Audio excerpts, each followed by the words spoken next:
ప్రార్థన ప్రార్థన ప్రార్థన ప్రార్థన ద్వారా గొప్ప కార్యాలు జరుగుతాయి. రండి. స్తోత్రము. Praise the lord. హల్లెలూయా. గమనించండి, పూర్ణ హృదయంతో, పూర్ణ ఆత్మతో, పూర్ణ శక్తితో, బలముతో నీ దేవుడైన యెహోవాను ప్రేమించాలి అన్నాడు. గట్టి స్తోత్రం చెప్పండి, దగ్గరికి స్తోత్రం చెప్పండి. యేసయ్యని మనం పూర్ణ హృదయంతో ప్రేమించాలి. ఇంక దేన్ని ప్రేమించవు. పూర్ణ హృదయం అంటే ఇంకేం లేదు, ఇంకేం లేదు. పూర్ణ హృదయం ఇంకంతే. హృదయం అంతటితోటి, పూర్ణ ఆత్మ, ఆత్మ అంతటితోటి, పూర్ణ బలం అంతటితోటి దేవుడైన యెహోవాను ప్రేమించాలి. ఆ ప్రేమకు, దేవుడైన యెహోవాను ప్రేమించే దానికి అడ్డుగా వచ్చి హలో నేను ఉన్నాను అంటే ఏం చెప్పాలి చెప్పండి? No no no no no no నువ్వు కాదు మై జీసస్ ఎదురుగా ఉన్నాడు, ఆయన నాకు కావాలని. ఆయన్ని ప్రేమించువారమైన ఒకవేళ మనం ఆయన ప్రేమించకపోతే, మన ప్రేమ వేరే దానికి మరలినప్పుడు, అటుగుండా వెళ్ళినప్పుడు ఎన్ని తిప్పలు ఉన్నాయో ఆ తిప్పల్లో ఒక 3 తిప్పలు చెబుతా. 3 గురించి చెబుతాను. తర్వాత యేసయ్యను ప్రేమించి గొప్పగా ఉన్నవాళ్ళు ఒక 2 చెబుతా.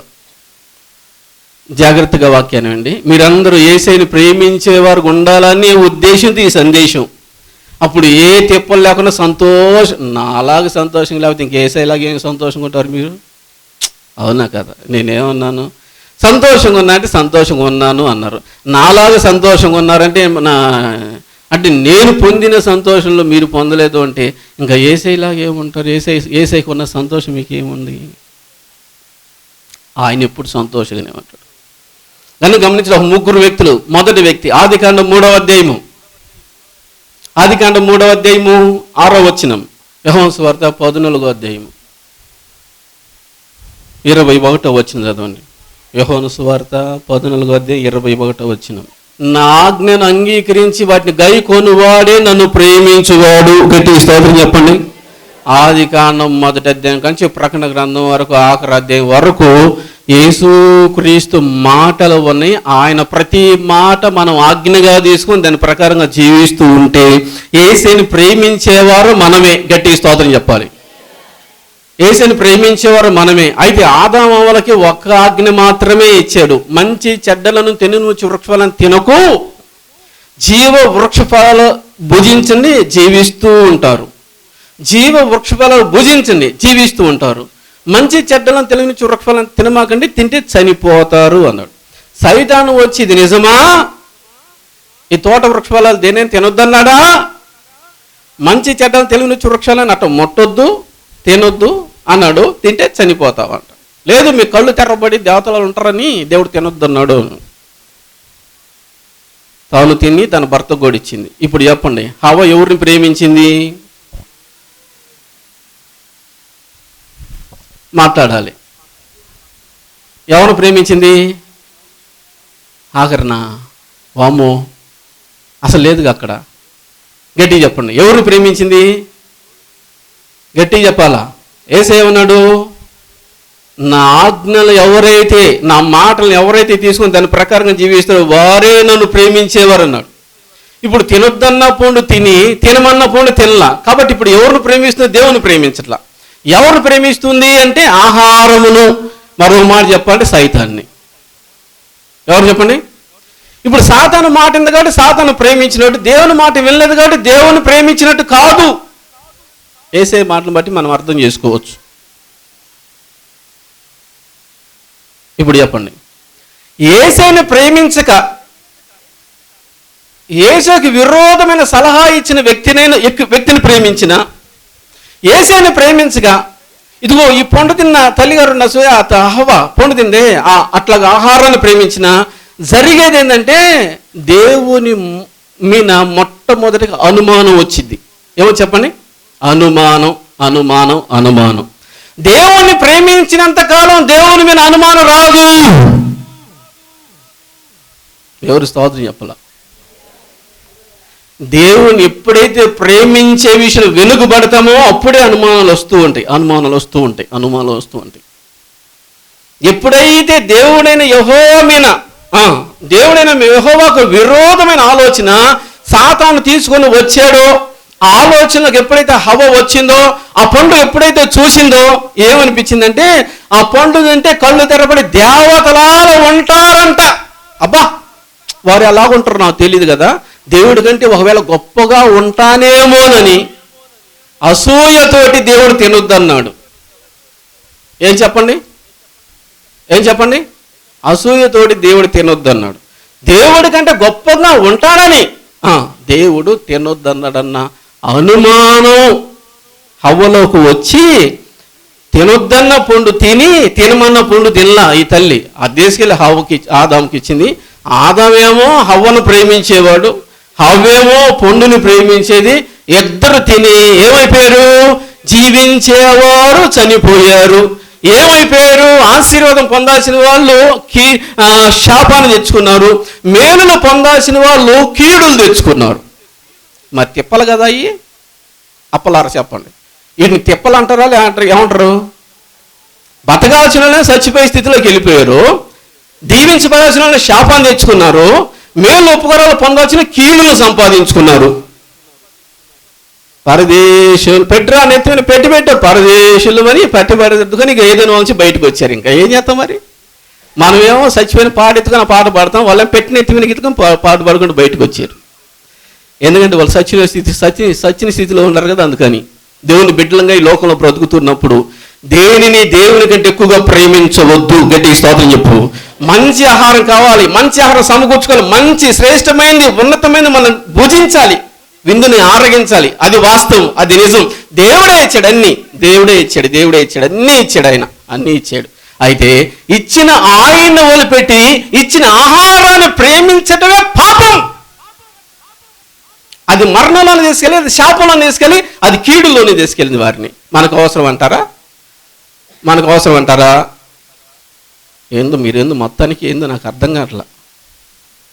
గమనించండి, యేసయ్యని ప్రేమించని వారు పొందిన తిప్పలు మనం పొందకుండా ఉంటాం. గట్టికి స్తోత్రం చెప్పండి, బెగ్రికి స్తోత్రం చెప్పండి. ఒకడేమో నరహంతకుడు పుట్టాడు, చెప్పండి. ఒకడేమో నరహంతకుడు పుట్టాడు, ఇంకొక వ్యక్తి ఏమో దేవుని ఆరాధించుకునే వ్యక్తి పుట్టాడు. నరహంతకుడు వచ్చి దేవుని ఆరాధించుకునే వ్యక్తిని చంపేస్తే దేవుడని యెహోవా వాడికి శపిస్తే వాడు దేశమై తిరుగుతా ఉన్నాడు. ఇంట్లో ఎవరు లేరు, కుటుంబంతా నరక యాతన. ఆదాము వాళ్ళ కుటుంబంతా నరక యాతన. దేవుని పిల్లంగా ఈ లోకంలో మనం బ్రతుకుతున్నప్పుడు దేవుని సన్నిధిలో దేవుని కంటే ఎక్కువగా ఏదైనా ప్రేమించే ఆలోచన నీకు వచ్చినా, దేవుని కంటే ఎక్కువగా దేనైనా ప్రేమించే ఆలోచన సాతాన్ని నీకు తీసుకుని వచ్చిన, దేవుని ప్రేమించేదేదో నీకు ఇష్టమైన ముందు ఉన్నా కానీ వద్దు, యేసు కావాలి, ఇంకంతే. గట్టి స్తోత్రం చెప్పండి, దగ్గర స్తోత్రం చెప్పండి. కళ్ళు తెరబడి దేవతలాలు ఉంటారని దేవుడు తినొద్దనని అనుమానం వచ్చేసింది, ఇంకంతే సంగతి.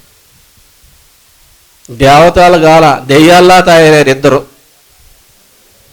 ఎట్లా తయారయ్యారు? దెయ్యాల్లాగా. అందుకే బాప్తిసం ఇచ్చే యోహాను అంటే, సర్ప సంతానమా రాబో ఉగ్రత నుండి తప్పించుకుంటూ మీకు బుద్ధి చెప్పిన వాడు ఎవడో అన్నాడు. ఆ పిల్లలను కొంచెం గోల్ చేయకుండా జాగ్రత్తగా పట్టుకోండి. దేవుని బిడ్డలమైన మనం దేవుని సన్నిలో ఈ లోకంలో మనం బ్రతుకుతున్నప్పుడు గమనించండి, దేవుని కంటే ఎక్కువ ప్రేమించిన మనకు తిప్పలు తప్పవు. దేవుని ప్రేమిస్తే ఉన్నాం అనుకో, నాధన్యత అని ఆరాధించుకుంటూ జీవించే భాగ్యం. మొదటి బ్యాచ్ ఎవరంటే ఆదాము హవ్వలో. వారు ఏం చేశారు చెప్పండి? దేవుని ప్రేమించడానికి బదులు చెప్పండి, ఆహారాన్ని సాతాను ఇచ్చిన ఆలోచన ప్రేమించి దేవుని అనుమానించారు. దేవుని ప్రేమించే విషయంలో వెనుకబడిన ఏ వ్యక్తి అయినా మొట్టమొదటిగా దేవుని సన్నిధిలో చేసే ఆలోచన ఏంటంటే అనుమానము. చెప్పండి, అనుమానము. ఈ అనుమానం చేతనే అన్ని తిప్పలు మనకు వస్తూ ఉంటాయి. యేసయ్యలో విశ్వాసం ఉంచండి అన్నాడు, చాలు. విశ్వాసం ఉంచితే చాలు, అన్నీ మనకు సాధ్యమే. అవిశ్వాసము, అనుమానం అన్నది మన చేతులనికి రానియకూడదు. ఒకటి. రెండవది ఆదికాండము 25వ అధ్యాయము 31వ వచనం. అట్లు ఏశావు జ్యేష్ఠత్వాన్ని తృణీకరించెను. అబ్రహాంకి ఒక కుమారుడు ఇస్సాకి 2 కుమారులు, యాకోబు, ఏశావు. యాకోబు వంట మాస్టర్, చెప్పండి. యాకోబు గారు చెప్పండి, వంట మాస్టరు. ఏసేవారు చెప్పండి, సుందర గారు. ఏసేవారు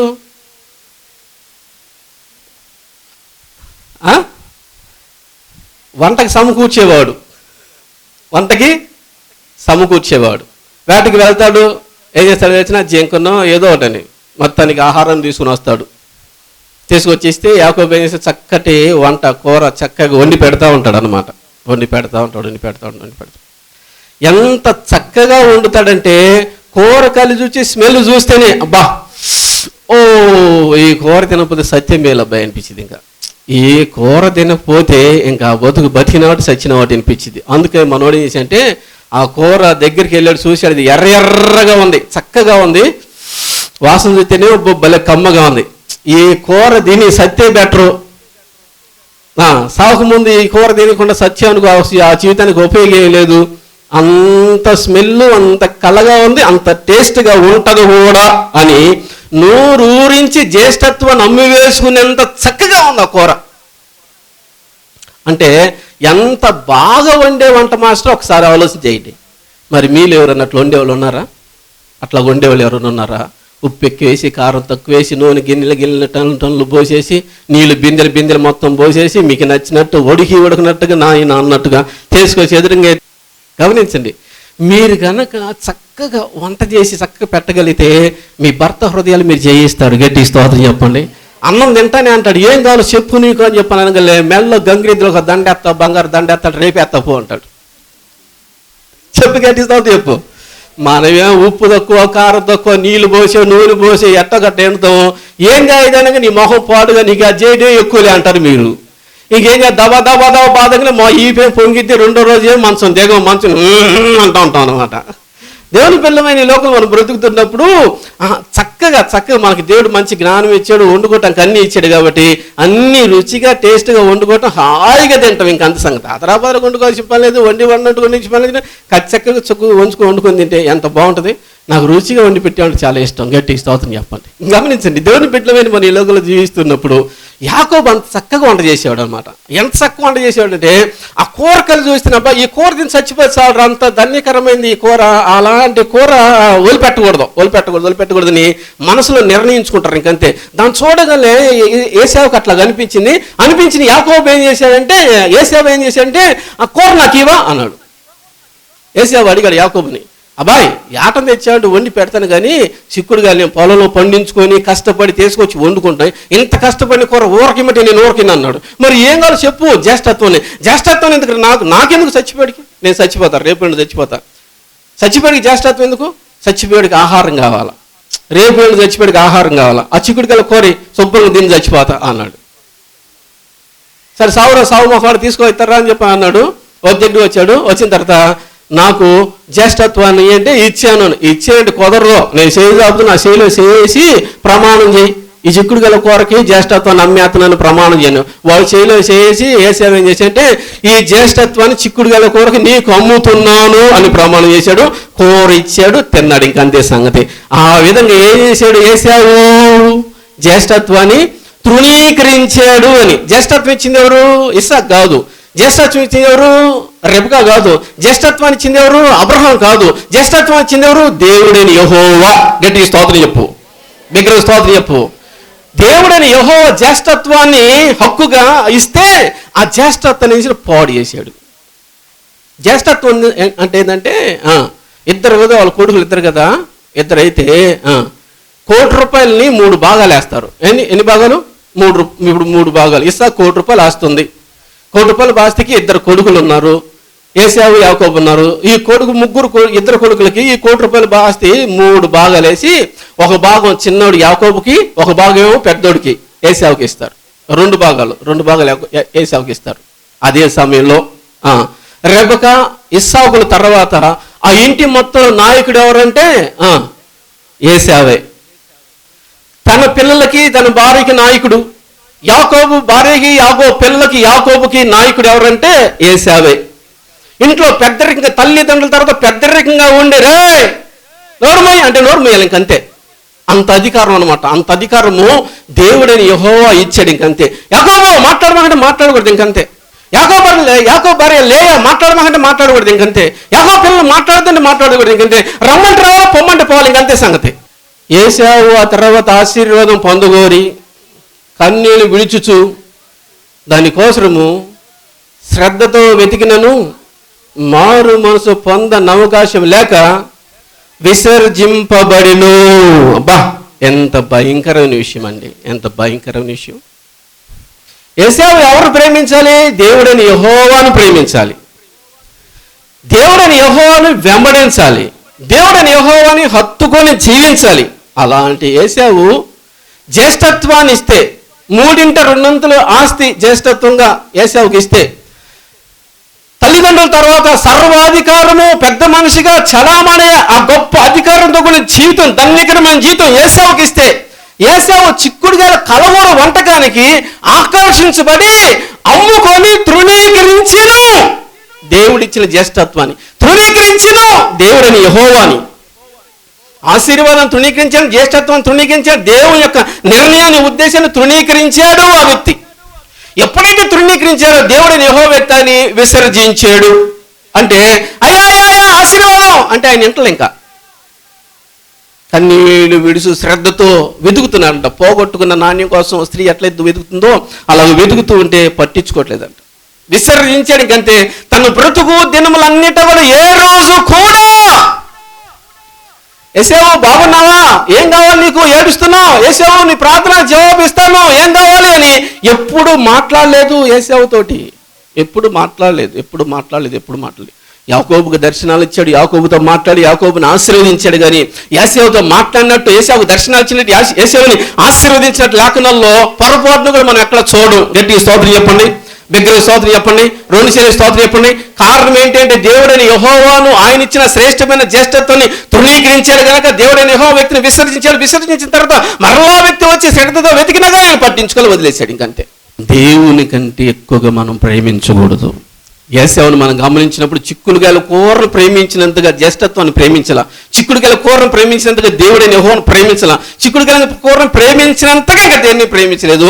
అందువల్ల తన జీవితం ఏంటంటే విసర్జించబడింది. మనకు అవసరం లేదు ఆ జీవితం, మనకు అవసరం. మనకి బ్రతికినంతగా ఏదో కష్టం, ఏదో బాధ, ఏదో శ్రమ, ఏదో శోధన, ఏదో ఒక ఇబ్బంది, ఏదో ఒక సమస్యలు వస్తూనే ఉంటాయి. వీటన్నిటిలో నిన్ను నన్ను పట్టించుకుని ఏకైక వ్యక్తి ఉన్నాడు, ఆయన యేసు. గట్టి స్తోత్రం చెప్పు, దగ్గర స్తోత్రం చెప్పు.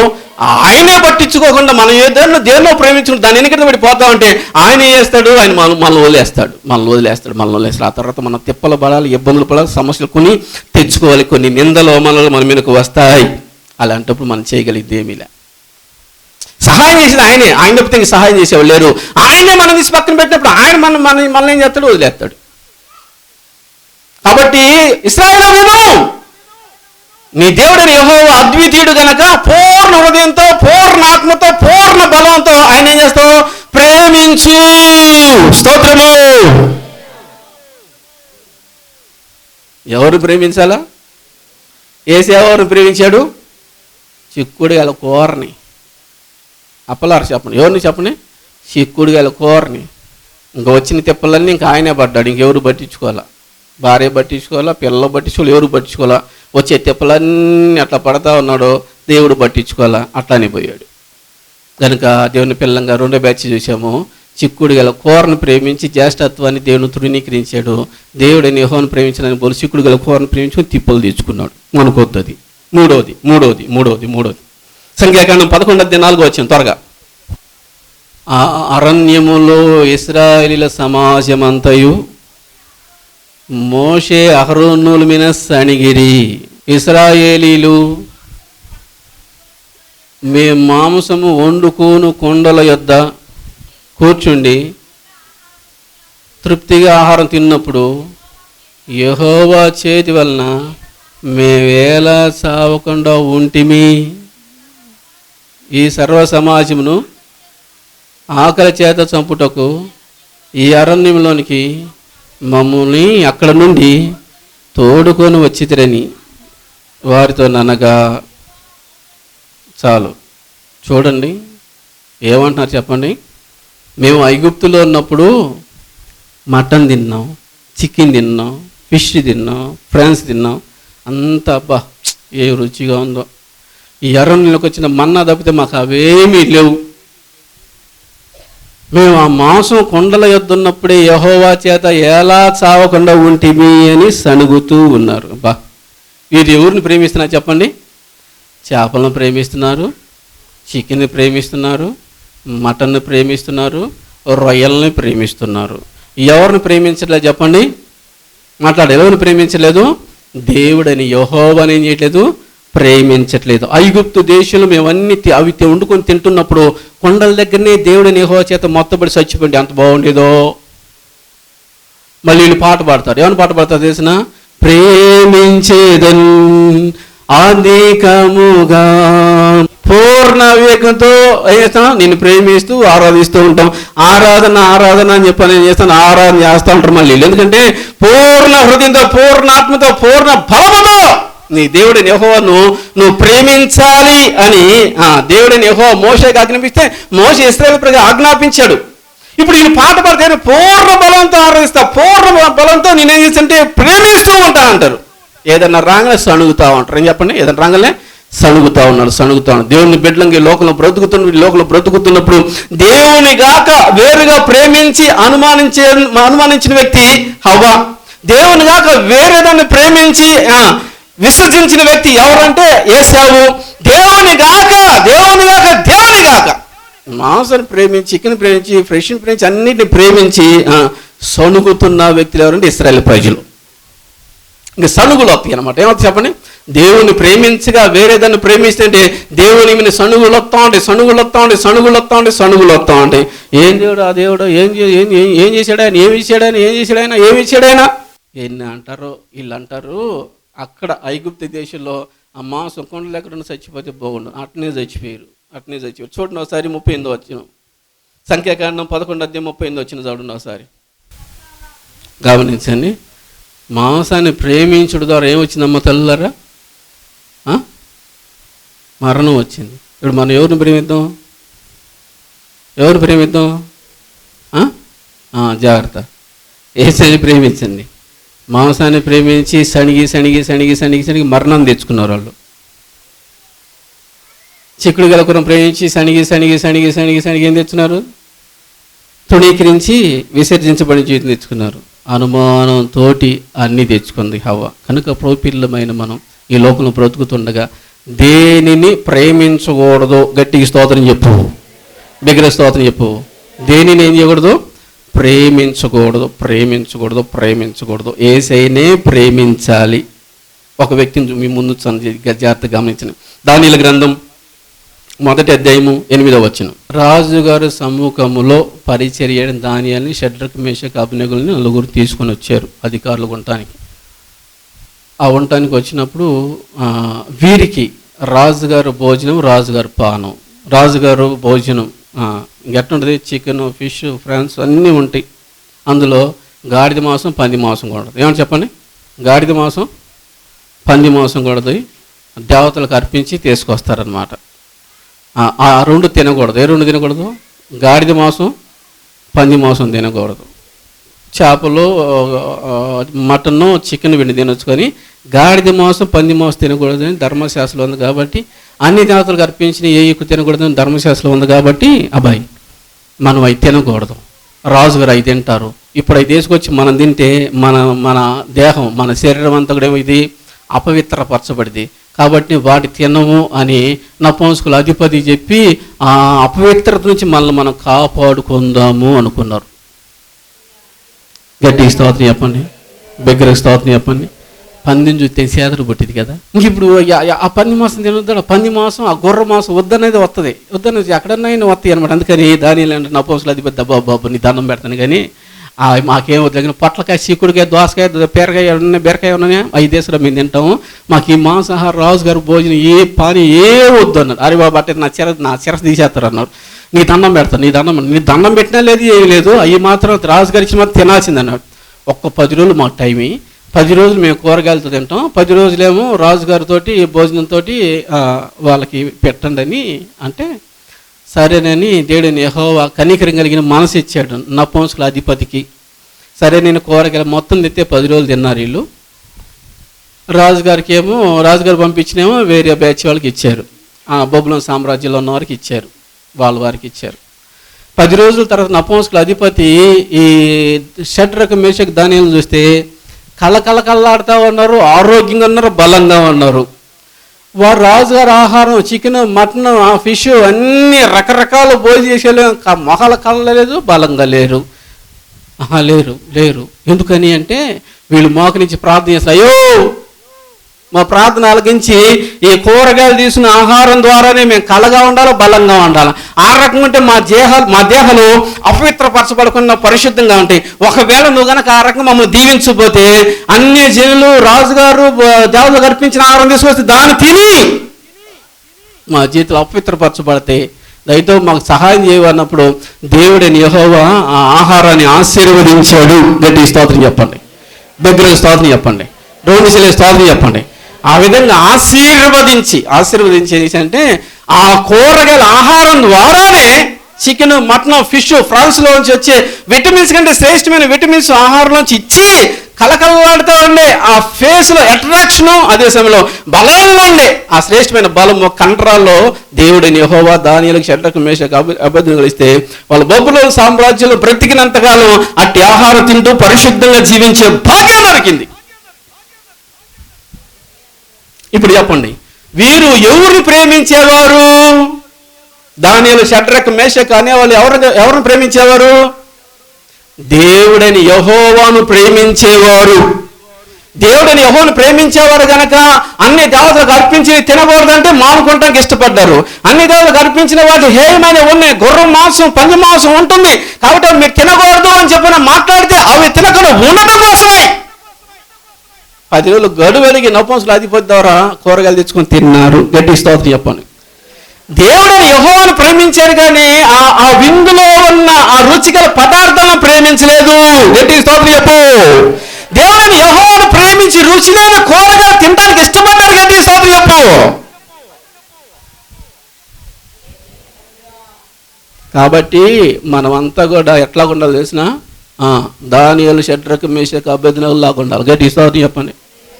యేసయ్య మాటే, తండ్రిన దేవుని మాటే యేసయ్యకి ఆహారము. యేసయ్య మాటలే నీకు నాకు ఆహారమై ఉండాలని దేవుడు కోరుకుంటా ఉన్నాడు. గట్టి స్తోత్రం చెప్పు. యేసయ్య ఆ రకంగా తండ్రి అని దేవుడు ప్రతి మాట ఆహారంగా తీసుకుంటూ శిలువలో మరణించాడు, 3వ రోజు తిరిగి లేచాడు, పరలోక రాజ్యం వెళ్ళాడు. గట్టి స్తోత్రం చెప్పు. యేసయ్య మాటలే మనకు ఆహారంగా తీసుకుంటామంటే మనం ఒకరోజు చనిపోతాము, పరలోక రాజ్యంలో ఉంటాం. యేసయ్య మాట కానీ తీసుకోకుండా ఉంటే నరకానికి వెళ్ళిపోతాం. కారణం ఏంటి తెలిసిన, యేసు మాట లేని జీవితమే పాపము. యేసు మాట ఏ హృదయంలో ఉందో ఆ హృదయం పరిశుద్ధము. గట్టి స్తోత్రం చెప్పు. యేసు మాటలో నీ జీవితానికి పరిశుద్ధమైన జీవితాన్ని ఇస్తాయి. యేసు మాటలను ప్రేమించు, యేసుని ప్రేమించు, యేసు మాటలను, యేసుని వెంబడిస్తూ బ్రతుకు, పరలోక రాజ్యంలో ఉంటావు. తల్ల వంచు కళ్ళు మీ తండ్రిని పాలు మూసు, తండ్రిని పాలు. దానిలో నేను జీవించాలని కోరుకున్న ప్రతి బిడ్డను మీరు జ్ఞాపకం చేసుకోండి. మీ రక్తంతో కడిగి పరిశుద్ధపరచని, పవిత్రపరచని, పవిత్రమైన జీవితంతో ఆహారం ద్వారా కూడా దేహానికి అపవిత్రత అంటకుండా జీవించిన దానిలాగా బిడ్డలందరూ జీవించిన సహాయం దయచేయండి. మీరు ప్రభు వాక్యాన్ని ఆహారంగా తీసుకుంటూ ప్రభు ఆ వాక్యంలో ఆనందిస్తూ ఉన్నారు. చనిపోయారు, సమాజుడు 3 రోజులు తిరిగి లేచారు, పరలోక రాజ్యంలో ఉన్నారు. ప్రభు నీ వాక్కులను ఆహారంగా తీసుకుంటూ జీవించే భాగ్యం వీళ్ళందరికీ దయచేయండి, నాకును దయచేయండి. మేము ఈ దేహం నుంచి బయటకు వచ్చి మరొక పరలోక రాజ్యం భాగ్యాన్ని కలిగించి మీ నామనికి మాయం తెచ్చుకొని కోరుకోండి. ఇది ధన్యకరమైన జీవితం సహవాస బిడ్డలకి లైవ్ వీక్షిస్తున్న ప్రతి బిడ్డకు దయచేయమని యేసే నామములో ప్రార్థించిన తండ్రి, ఆమేన్. అవసరతలకై సంప్రదించండి. మా అడ్రస్ జీసస్ హోలీ చర్చ్, పూలిరెడ్డిపాలెం గ్రామం, చిలకలూరుపేట మండలం. Cell number 7780223625.